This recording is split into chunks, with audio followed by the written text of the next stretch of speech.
জল শুধু রাস্তা ডোবায় না, কখনো কখনো ডুবিয়ে দেয় মানুষের স্বপ্ন।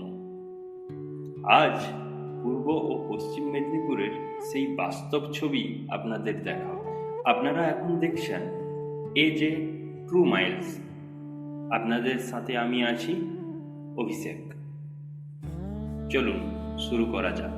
এই জল দেখতে হয়তো শান্ত, কিন্তু এই জলের নিচেই আজ ডুবে আছে মানুষের স্বাভাবিক জীবন।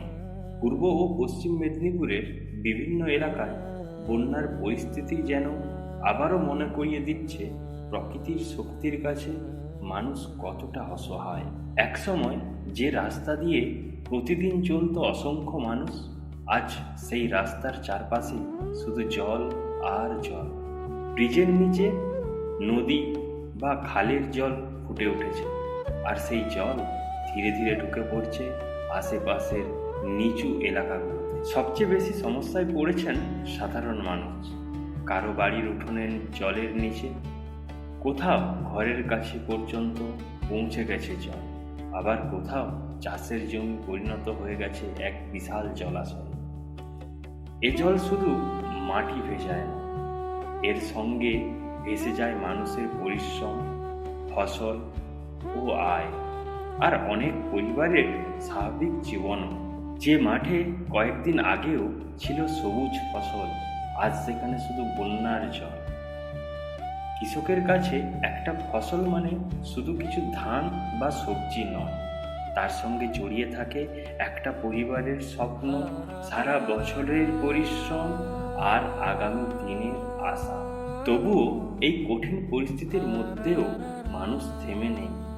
কেউ নিজের ঘর সামলাচ্ছেন, কেউ প্রতিবেশীর পাশে দাঁড়াচ্ছেন, আবার কেউ নিরাপদ জায়গায় যাওয়ার চেষ্টা করছেন।